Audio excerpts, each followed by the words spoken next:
Jimmy Lee. My name is Robert Lee. I live in Canton, Michigan.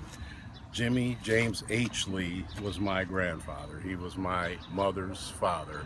And here is my cousin Freddie, my mother's sister, Patricia's son. Patricia just passed away here, and we buried her this past Monday.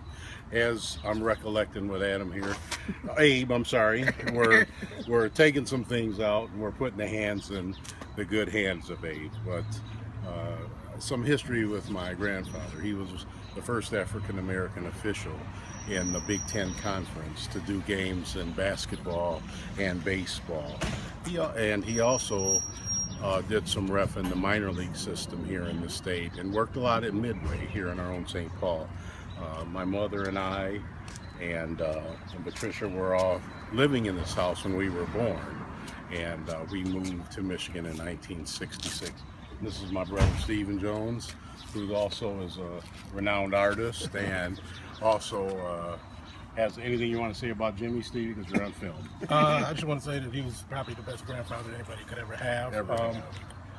He loved his grandchildren very much, deeply. He loved his job. He loved sports, and all the jobs that he had, he did it.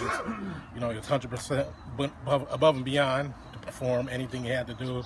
And we're very proud that he was elected into the Minnesota State Hall of Fame, and he has his own recreational center named after him. So this speaks volumes to his popularity, his love throughout this whole St. Paul community, and people he loved. There's just, you can go on and on about his character, his personality and everything, but he was just probably one of the greatest people you'd ever want to meet or know. And we're just so proud that he was our grandfather. His ground roots, start from work ethic, and he was an elevator starter at First Bank of St. Paul for over 40 years, and he held two other jobs, working two jobs full-time and the third one when he could, to raise his family.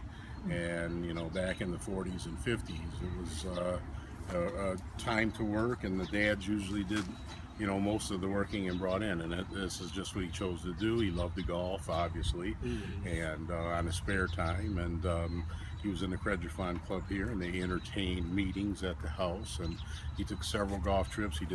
He was in the newspapers here locally several times for his golfing accomplishment and his umpiring / referee accomplishments as well. So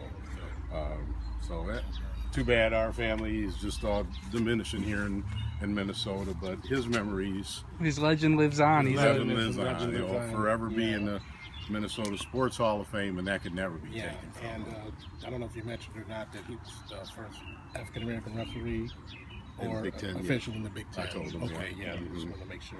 Yeah.